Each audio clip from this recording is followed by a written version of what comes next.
당신은 대체 누구요? 사람이요? 여우요? 촛불이 흔들리는 방 안. 신랑 준혁의 떨리는 목소리에 신부 월이는 천천히 고개를 들었습니다. 달빛이 비치는 그녀의 눈동자가 순간 황금빛으로 빛났습니다. 그런데 여러분, 이 기이한 혼인이 어떻게 시작되었는지 아십니까? 30날 전, 첫눈이 내리던 그해 겨울이었습니다. 경상도 안동의 어느 부자 양반집에 준혁이라는 총각이 살았습니다. 28의 준수한 선비였지요. 그런데 이 양반, 참 고집이 세기로 유명했습니다. 부모님께서 혼인을 시키려 해도 고개를 저으며 거절했습니다. 아버님, 어머님, 소자는 진정한 학문의 길을 걷고자 합니다. 혼인은 나중 일입니다. 이놈아, 내 나이가 벌써 28이다. 동네 친구들은 다들 자식까지 낳았는데 너만 홀로 책만 붙들고 있으니 이를 어찌하느냐. 아버지께서 화를 내셨지만 준혁은 끝까지 버텼습니다. 그러기를 몇 해,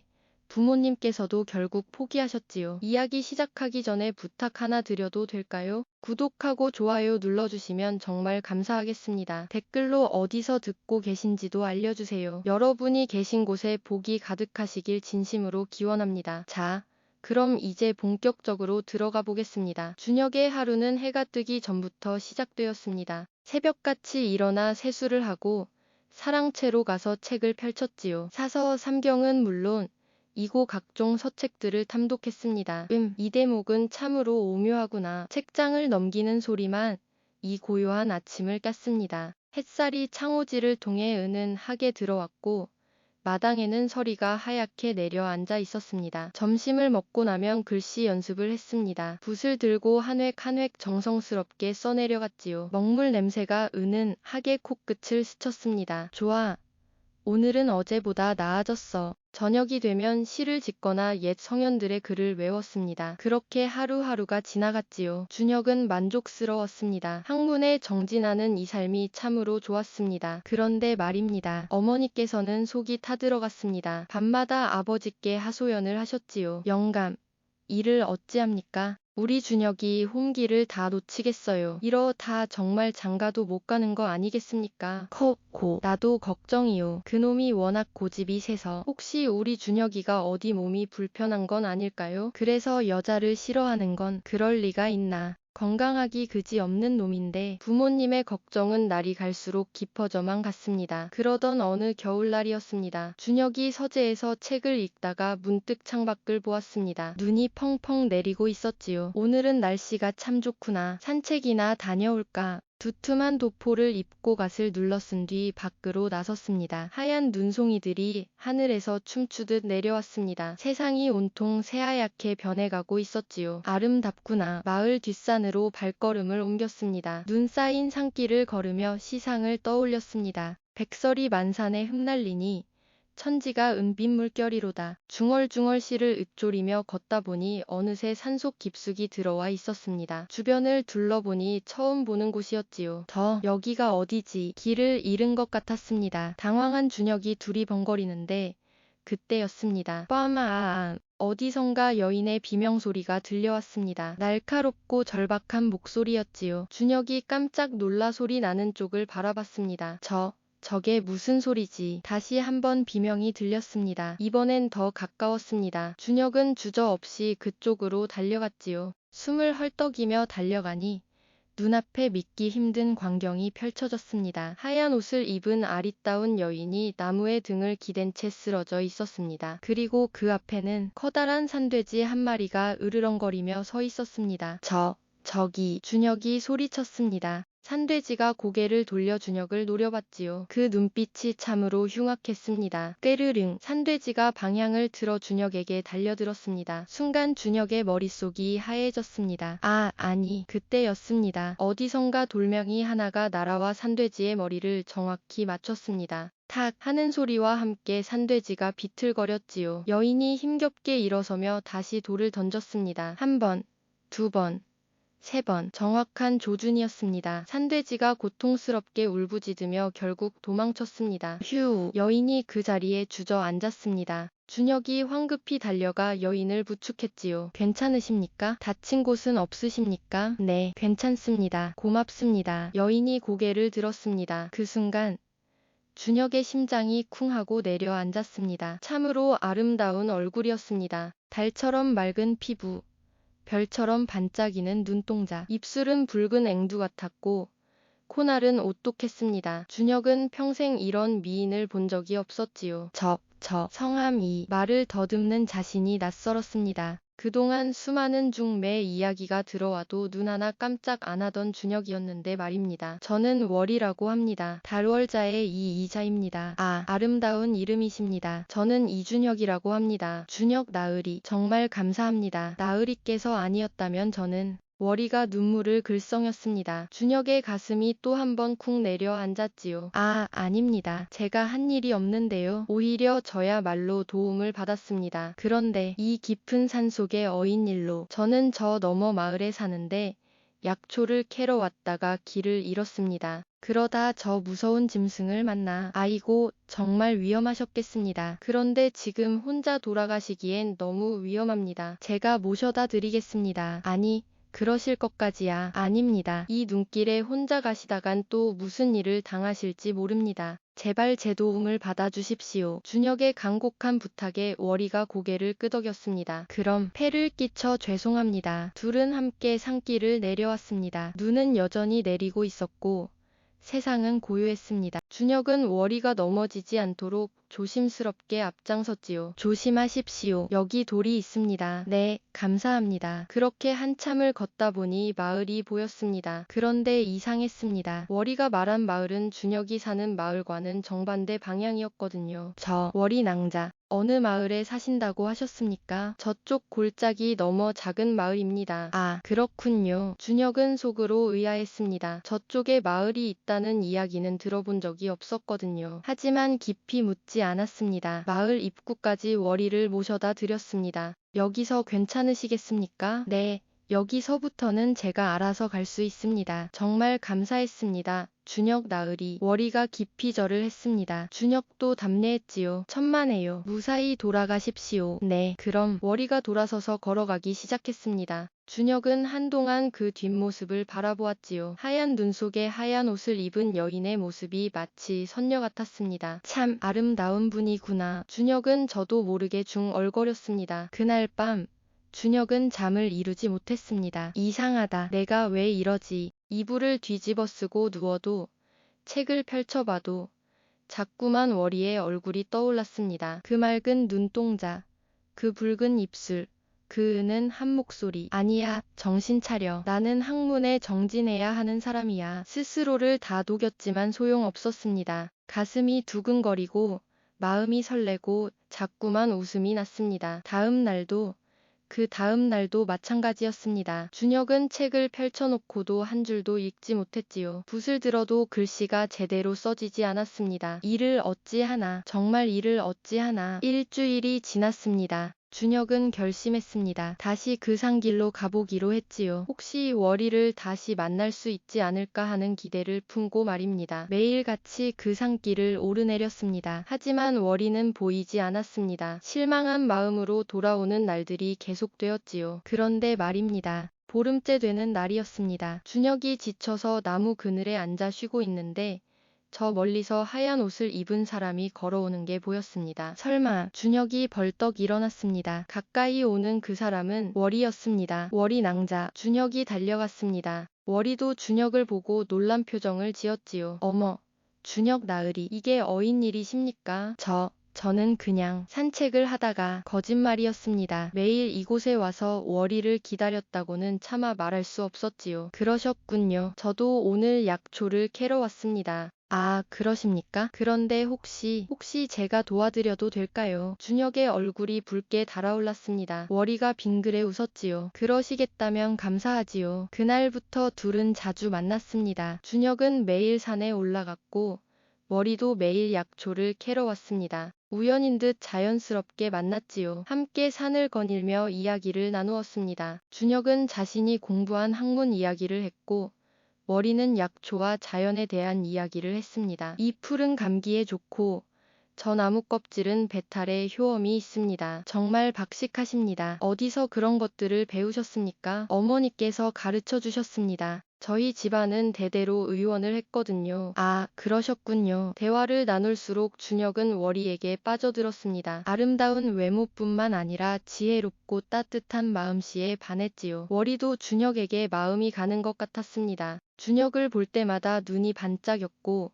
웃음이 많아졌습니다. 한 달이 지났습니다. 어느 날 저녁, 준혁이 집으로 돌아왔을 때였습니다. 부모님께서 심각한 표정으로 앉아 계셨지요. 준혁아, 이리 앉거라. 네, 아버님. 네가 요즘 매일 산에 다닌다며. 준혁이 깜짝 놀랐습니다. 어떻게 아셨을까요? 아버지께서 계속 말씀하셨습니다. 마을 사람들이 다 보았다. 네가 어떤 여인과 매일 만난다고 하더구나. 아, 그게 그 여인이 누구냐? 준혁은 솔직하게 말씀드렸습니다. 월이를 만난 과정부터 지금까지의 일들을 모두 이야기했지요. 부모님의 표정이 밝아졌습니다. 특히 어머니께서 몹시 기뻐하셨습니다. 아이고, 그래? 우리 준혁이가 드디어 마음에 드는 여인을 만났구나. 어머님, 어서 중매를 서야겠구나. 그 낭자 집이 어디냐? 그게 저도 정확히는 모릅니다. 저쪽 골짜기 너머라고만. 그럼 어서 찾아봐야지. 영감. 내일 당장 사람을 보내서 알아보도록 하시오. 아버지께서도 고개를 끄덕이셨습니다. 그래야겠소. 준혁아, 내일 내가 직접 그 낭자를 만나 집을 물어보거라. 네, 아버님. 준혁의 가슴이 두근거렸습니다. 드디어 제대로 혼담을 꺼낼 수 있게 되었습니다. 다음 날, 준혁은 일찍 산으로 향했습니다. 다행히 월이가 와 있었지요. 월이 낭자. 네, 나으리. 제가 드릴 말씀이 있습니다. 준혁이 깊이 숨을 들이쉬었습니다. 그리고 정중하게 말했지요. 저와 혼인하시겠습니까? 월이의 얼굴이 빨개졌습니다. 고개를 숙인 채 한참을 말이 없더니 작은 목소리로 대답했습니다. 네, 좋습니다. 준혁의 얼굴에 환한 미소가 번졌습니다. 정말입니까? 정말이십니까? 네, 감사합니다. 정말 감사합니다. 그럼 제가 부모님과 함께 댁에 찾아뵙겠습니다. 댁이 어디십니까? 그때였습니다. 월이의 표정이 어두워졌습니다. 그게 왜 그러십니까? 무슨 문제라도. 사실은 저희 집안이 좀 복잡합니다. 부모님께서 혼인을 반대하실 것 같습니다. 왜요? 제가 뭔가 부족합니까? 아닙니다. 나으리는 훌륭하신 분입니다. 다만 저희 집안의 사정이. 월이가 말을 흐렸습니다. 준혁이 그녀의 손을 꼭 잡았지요. 괜찮습니다. 제가 설득하겠습니다. 어떤 어려움이 있어도 극복하겠습니다. 그러니 제발 저를 믿어주십시오. 월이가 고개를 들어 준혁을 바라봤습니다. 그 눈에 눈물이 고여 있었지요. 정말 괜찮으시겠습니까? 물론입니다. 그럼 사흘 뒤에 제가 답을 드리겠습니다. 그때까지 기다려주시겠습니까? 네, 기다리겠습니다. 사흘이 지났습니다. 준혁은 초조하게 그 시간을 기다렸지요. 밥도 제대로 못 먹고 잠도 설쳤습니다. 드디어 약속한 날이 되었습니다. 준혁이 산으로 올라가니 월이가 와 있었습니다. 월이 낭자, 준혁 나으리. 월이의 얼굴이 창백했습니다. 뭔가 좋지 않은 일이 있었던 것 같았지요. 부모님께서 뭐라고 하셨습니까? 역시 반대하셨습니다. 저희 집안과 나으리 집안은 맞지 않는다고. 하지만 월이가 준혁의 손을 꼭 잡았습니다. 저는 나으리와 함께하고 싶습니다. 부모님 몰래라도 혼인하고 싶습니다. 정말입니까? 네. 다만 한 가지 조건이 있습니다. 무엇입니까? 무엇이든 들어드리겠습니다. 월이가 심각한 표정으로 말했습니다. 혼인 후 100일 동안 절대로 제 정체를 캐묻지 마십시오. 100일만 참아주시면 모든 것을 말씀드리겠습니다. 그게 무슨 뜻입니까? 지금은 말씀드릴 수 없습니다. 다만 100일만 믿고 기다려 주십시오. 약속하시겠습니까? 준혁은 고민했습니다. 이상한 조건이었지요. 하지만 월이를 잃고 싶지 않았습니다. 알겠습니다. 약속하겠습니다. 감사합니다, 나으리. 그렇게 둘은 비밀리에 혼인을 올리기로 했습니다. 보름 후 깊은 밤이었습니다. 준혁의 집에서 조촐한 혼례식이 열렸습니다. 부모님과 몇몇 친척들만 참석했지요. 월이의 가족은 아무도 오지 않았습니다. 저희 부모님께서 병환 중이셔서 못 오셨습니다. 월이의 설명에 준혁의 부모님은 안타까워하셨지만 어쩔 수 없었습니다. 혼례를 마치고 신방에 들었습니다. 촛불이 으는 하계 방을 밝히고 있었지요. 준혁과 월이가 마주 앉았습니다. 이제 정말 부부가 되었습니다. 준혁이 월이의 손을 잡았습니다. 그런데 이상했습니다. 월이의 손이 너무 차가웠거든요. 마치 얼음처럼 말입니다. 낭자, 손이 왜 이리 차갑습니까? 제가 원래 손발이 찬 편입니다. 괜찮습니다. 그래도 이건 너무. 준혁이 월이의 손을 호호 불어 녹여주려 했습니다. 그때 달빛이 창문으로 들어왔고 그 빛이 월이의 얼굴을 비췄지요. 순간 준혁의 심장이 철렁 내려앉았습니다. 달빛에 비친 월이의 눈동자가 황금빛으로 빛났습니다. 그것도 잠깐, 정말 짧은 순간이었지만 분명히 보였습니다. 낭자, 지금 왜 그러십니까? 나으리. 월이가 빙그레 웃었습니다. 다시 보니 평범한 검은 눈동자였지요. 준혁은 자신이 잘못 본 것이라 생각했습니다. 아닙니다. 아무것도 아닙니다. 하지만 마음 한구석이 불안했습니다. 그날 밤부터 이상한 일들이 시작되었습니다. 첫날 밤 준혁이 잠에서 깨를 때였습니다. 옆을 보니 월이가 없었지요. 낭자가 어디 갔지? 일어나 방문을 열어보니 월이가 마당에 서서 달을 바라보고 있었습니다. 그 모습이 너무나 고요하고 신비로웠지요. 낭자, 왜 밖에 계십니까? 월이가 깜짝 놀라며 돌아봤습니다. 나으리. 잠이 안 와서 달 구경을 하고 있었습니다. 이 추운데 들어오십시오. 네. 둘째 날. 준혁이 서재에서 책을 읽고 있는데 하인이 다급하게 찾아왔습니다. 도련님, 큰일 났습니다. 왜 그러느냐? 마님께서 부엌에서 닭을 잡으시는데 그게 손으로 목을 비틀어서 준혁이 부엌으로 달려갔습니다. 월이가 막 닭을 손질하고 있었지요. 그런데 평범한 모습이었습니다. 무슨 일이십니까? 나으리. 아니, 그냥. 준혁은 하인을 불러 물었습니다. 자네가 뭘 잘못 본 것 아니냐? 아닙니다. 도련님, 분명히 보았습니다. 마님께서 손으로 닭의 목을 냈다. 나가봐라. 하인을 내보낸 뒤 준혁은 다시 월이를 바라봤습니다. 월이는 여전히 미소를 띠고 있었지요. 셋째 날 밤이었습니다. 준혁이 잠결에 이상한 소리를 들었습니다. 깰깽, 깰깡. 마치 여우가 우는 듯한 소리였습니다. 번쩍 눈을 뜬 준혁이 옆을 보니 월이가 자고 있었지요. 아니, 자는 것처럼 보였습니다. 꿈이었나? 다시 눈을 감으려는데 또 그 소리가 들렸습니다. 깰깽. 이번에는 분명했습니다. 밖에서 들리는 소리가 아니라 방 안에서 들리는 소리였지요. 그것도 월이가 누워있는 쪽에서 말입니다. 준혁이 조심스럽게 월이를 바라봤습니다. 달빛이 창문으로 새어들어와 방 안을 희미하게 밝히고 있었지요. 그때였습니다. 월이의 그림자가 이상했습니다. 분명 사람의 그림자여야 하는데 뾰족한 귀와 꼬리가 달린 것처럼 보였습니다. 준혁의 등 줄기에 식은 땀이 흘렀습니다. 설마 옛날 할아버지께 들었던 이야기가 떠올랐습니다. 사람으로 둔갑한 여우 이야기, 구미호 이야기 말입니다. 아니야, 그럴 리가 없어. 내가 너무 피곤해서 스스로를 달랬지만 불안한 마음은 가시지 않았습니다. 다음 날부터 준혁은 월이를 유심히 관찰했습니다. 월이는 고기를 너무 좋아했습니다. 특히 날고 기를 즐겨 먹었지요. 보통 사람들은 익혀 먹는데 말입니다. 낭자, 이 고기는 익혀 드셔야. 저는 이렇게 먹는 게 좋습니다. 제 고향에서는 다들 이렇게 먹거든요. 그렇습니까? 그리고 월이는 밤에 유난히 활동적이었습니다. 낮에는 피곤해하면서도 밤만 되면 눈이 반짝이며 생기가 돌았지요. 낭자, 왜 밤에는 안 주무시고? 저는 원래 밤에 잠이 안 옵니다. 걱정 마시고 나으리께서 먼저 주무십시오. 이상한 점들이 하나씩 쌓여갔습니다. 어느 날 준혁의 어머니께서 월이에게 물었습니다. 며느리, 친정이 어디라 했더냐? 저쪽 골짜기 너머입니다. 어머님, 그래? 그럼 내가 한번 찾아가 봐야겠구나. 사돈어른들께 인사도 드려야 하고. 월이의 얼굴이 하얗게 질렸습니다.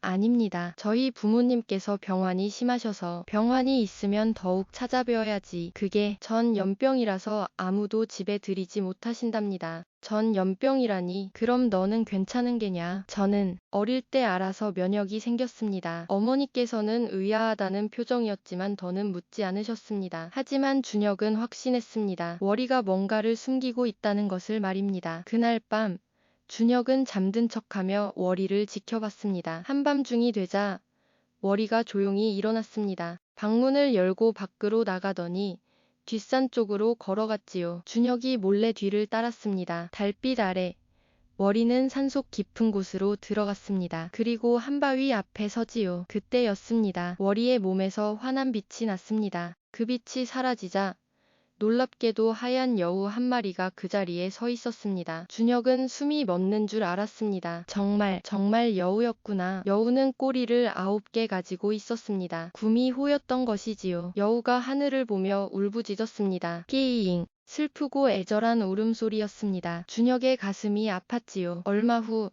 여우가 다시 빛으로 변하더니 월이의 모습으로 돌아왔습니다. 그리고 집으로 돌아가기 시작했지요. 준혁은 서둘러 먼저 방으로 돌아가 누웠습니다. 월이가 돌아와 다시 누웠습니다. 준혁은 눈을 감은 채 생각에 잠겼지요. 어떻게 해야 하나.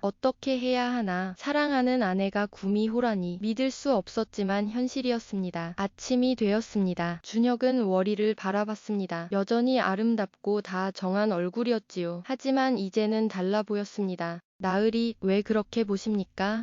아무것도 아닙니다. 준혁은 며칠 동안 고민했습니다. 월이에게 물어봐야 할까? 아니면 그냥 모른 척해야 할까? 100일을 기다리라던 월이의 말이 떠올랐습니다. 아직 한 달밖에 지나지 않았지요. 그래, 100일을 기다려보자. 낭자가 직접 말할 때까지 참아보자. 준혁은 결심했습니다. 하지만 마을에서는 수군거림이 시작되었습니다. 이도령 댁 새댁이 이상하다던데. 그러게 말이야. 밤에 돌아다닌다던데. 낮에는 고기만 먹고 밤에는 밖을 배회한다더라. 혹시 사람이 아닌 거 아니야? 소문이 점점 커졌습니다. 준혁의 부모님 귀에도 들어갔지요. 준혁아, 마을 사람들이 내 아내에 대해 이상한 소문을 퍼뜨리는구나. 아버지께서 준혁을 불러 말씀하셨습니다. 소문은 그냥 소문일 뿐입니다.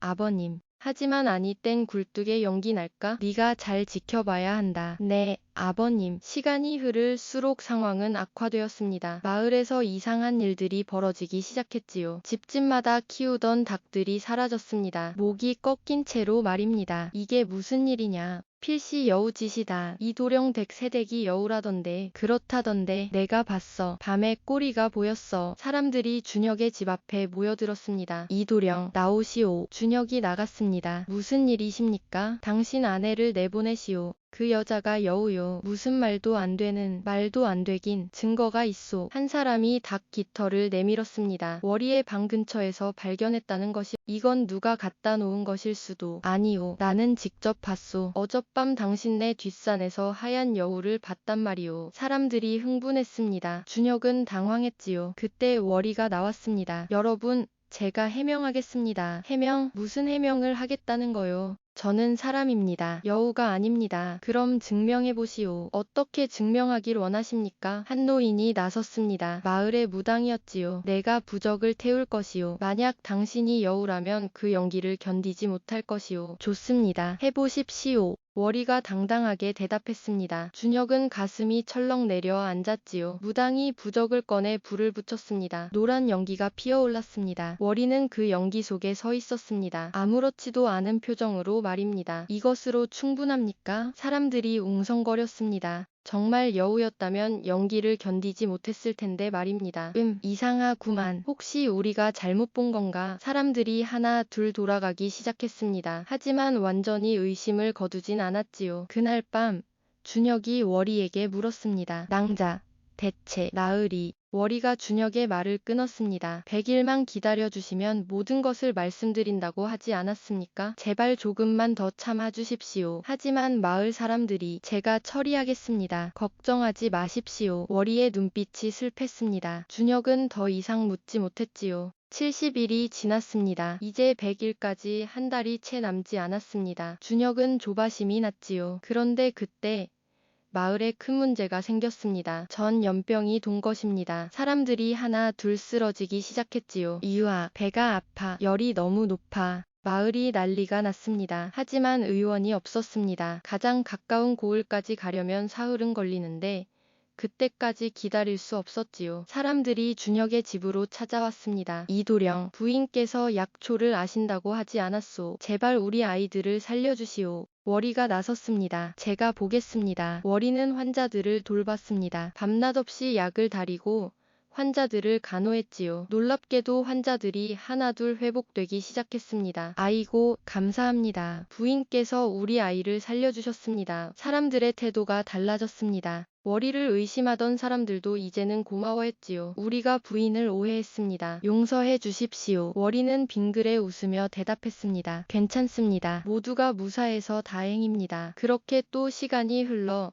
드디어 100일째 되는 날이 왔습니다. 준혁은 초조하게 그 순간을 기다렸습니다. 드디어 모든 진실을 알게 되는 날이었으니까요. 저녁이 되자 워리가 준혁을 불렀습니다. 나으리, 제 이야기를 들어주시겠습니까? 네, 낭자. 말씀해 주십시오. 둘은 마주 앉았습니다. 촛불이 은은하게 흔들리고 있었지요. 워리가 입을 열었습니다. 나으리께서 짐작하셨겠지만 저는 사람이 아님. 준혁의 심장이 쿵 떨어졌습니다. 알고 있었지만 직접 듣는 것은 달랐지요. 저는 구미호입니다. 500년을 산 여우입니다. 500년. 네, 500년 전 저는 한 스님을 만났습니다. 그 스님께서 말씀하셨지요. 100일 동안 정성을 다해 사람을 돕고 진심으로 사랑한다면 사람이 될 수 있다고. 워리의 눈에 눈물이 맺혔습니다. 저는 오랜 세월 그 방법을 찾았습니다. 하지만 아무도 저를 받아주지 않았습니다. 모두가 두려워했지요. 낭자. 그러다 나으리를 만났습니다. 나으리는 저를 구해주셨고 사랑해주셨습니다. 저도 나으리를 진심으로 사랑하게 되었습니다. 저도 낭자를. 100일이 지난 오늘 저는 드디어 사람이 될 수 있습니다. 하지만 워리가 말을 멈췄습니다. 하지만 한 가지 조건이 있습니다. 나으리께서 저를 진심으로 받아들여야 합니다. 제가 여우였다는 사실을 알고도 여전히 저를 사랑하신다면 저는 완전한 사람이 될 수 있습니다. 준혁은 잠시 침묵했습니다. 그동안의 시간들이 주마등처럼 스쳐 지나갔습니다. 처음 만났을 때의 설렘, 함께 보낸 시간들, 워리의 다정함과 지혜. 낭자. 준혁이 워리의 손을 꼭 잡았습니다. 당신이 사람이든 여우든 저는 상관없습니다. 저는 당신을 사랑합니다. 지금도 그리고 앞으로도. 나으리. 워리의 눈에서 눈물이 흘러내렸습니다. 그때였습니다. 워리의 몸에서 환한 빛이 났습니다. 그 빛이 점점 밝아지더니 온 방을 가득 채웠지요. 준혁은 눈을 감을 수밖에 없었습니다. 빛이 너무 강렬했거든요. 얼마나 지났을까요? 빛이 서서히 사라졌습니다. 준혁이 조심스럽게 눈을 떴습니다. 워리가 그 자리에 앉아 있었습니다. 하지만 뭔가 달라 보였지요. 더욱 빛나는 피부, 더욱 맑은 눈동자. 낭자. 나으리. 저는 이제 완전한 사람이 되었습니다. 워리가 활짝 웃었습니다. 그 웃음이 참으로 아름다웠지요. 준혁이 워리를 꼭 안았습니다. 정말 다행입니다. 정말. 나으리, 감사합니다. 저를 사랑해주셔서. 두 사람은 한참을 껴안고 있었습니다. 다음 날부터 새로운 생활이 시작되었습니다. 워리는 이제 완전한 사람이 되었습니다. 더 이상 밤의 여우로 변하지 않았고 날고기를 먹지도 않았지요. 마을 사람들도 워리를 존경했습니다. 전 연병을 고쳐준 은인이었으니까요. 준혁의 부모님도 며느리를 사랑했습니다. 정말 좋은 며느리를 얻었구나. 그러게 말입니다. 영감. 시간이 흘러 이듬해 봄, 워리가 아이를 낳았습니다. 아버지, 아들입니다. 산파가 기쁘게 소리쳤습니다. 준혁의 얼굴에 환한 미소가 번졌지요. 정말입니까? 정말입니까? 방 안으로 들어가니 워리가 아기를 안고 있었습니다. 나으리, 우리 아기입니다. 우리 아기. 준혁이 아기를 조심스럽게 안았습니다. 작고 귀여운 아기였지요. 참 잘생겨구나. 우리 아들. 그러게요. 나으리 닮아서. 아니요. 낭자를 닮았소. 두 사람은 행복하게 웃었습니다. 세월이 흘러 10년이 지났습니다. 준혁은 과거에 급제하여 관직에 올랐습니다. 워리는 훌륭한 아내이자 어머니로서 가정을 지켰지요. 아들도 무럭무럭 자라 이제 10살이 되었습니다. 영리하고 착한 아이였습니다. 어느 날 저녁, 가족이 모여 앉아 저녁을 먹고 있었습니다. 아버지, 저 궁금한 게 있어요. 그래. 뭐가 궁금하냐? 어머니는 어떻게 아버지를 만났어요? 준혁과 워리가 서로를 바라보며 웃었습니다. 그건 말이다. 준혁이 옛날 이야기를 들려주기 시작했습니다. 산에서 워리를 처음 만난 날, 산돼지를 피한 일, 사랑에 빠진 과정. 와, 정말 멋진 이야기네요. 아들의 눈이 반짝였습니다. 그런데 아버지, 한 가지 더 궁금한 게 있어요. 뽀냔, 어머니는 정말 사람이 맞죠? 준혁과 워리가 깜짝 놀라 아들을 바라봤습니다. 왜 그런 질문을 하느냐? 마을 아이들이 그러는데요. 어머니가 옛날에 여우였대요. 정말이에요. 침묵이 흘렀습니다. 월이가 아들을 부드럽게 바라봤습니다. 그래. 엄마는 옛날에 여우였단다. 정말요? 응. 하지만 내 아버지의 사랑 덕분에 사람이 되었지. 와, 그럼 엄마는 여우에서 사람이 된 거예요. 그렇단다. 아들이 잠시 생각하더니 활짝 웃었습니다. 멋져요. 우리 엄마가 세상에서 제일 특별한 엄마네요. 그리고 월이를 꼭 안았습니다. 엄마, 사랑해요. 월이의 눈에 눈물이 맺혔습니다. 행복의 눈물이었지요. 엄마도 사랑한다. 우리 아들. 준혁이 두 사람을 바라보며 미소 지었습니다. 그날 밤 준혁과 월이는 마당에 나와 달을 보았습니다. 나으리, 네, 낭자, 저를 받아주셔서 정말 감사합니다. 무슨 말씀을, 저야말로 낭자를 만나 행복합니다. 때때로 꿈만 같습니다. 제가 정말 사람이 되어 이렇게 행복하게 살고 있다는 게 꿈이 아니오. 이것은 현실이오. 준혁이 월이의 손을 꼭 잡았습니다. 우리는 앞으로도 행복할 것이오. 네, 나으리. 달빛이 두 사람을 비추고 있었습니다. 평화롭고 아름다운 밤이었지요. 그리고 이들은 오래오래 행복하게 살았습니다. 여러분, 이 이야기가 우리에게 주는 교훈이 무엇일까요? 진정한 사랑은 겉모습을 보지 않습니다. 상대방의 본질, 그 마음을 보는 것이지요. 준혁은 월이가 여우였다는 사실을 알면서도 그녀를 사랑했습니다. 그 사랑이 기적을 만들었습니다. 또한 우리는 모두 변할 수 있습니다. 과거가 어떠했든 진심으로 노력하고 사랑한다면 새로운 사람이 될 수 있습니다. 월이가 그랬던 것처럼 말입니다. 그리고 마지막으로 편견을 버려야 합니다. 마을 사람들은 처음에 월이를 의심하고 두려워했지만 나중에는 그녀의 진심을 알고 존경하게 되었습니다. 여러분도 누군가를 겉모습만으로 판단하지 마십시오. 그 사람의 마음을 보십시오. 그러면 여러분도 진정한 사랑을 찾을 수 있을 것입니다. 긴 이야기 들어주셔서 정말 감사합니다. 여러분이 계신 곳에 사랑과 행복이 가득하시길 진심으로 기원합니다. 좋아요와 구독 잊지 마시고 다음 이야기에서 또 뵙겠습니다. 여러분, 안녕히 계십시오.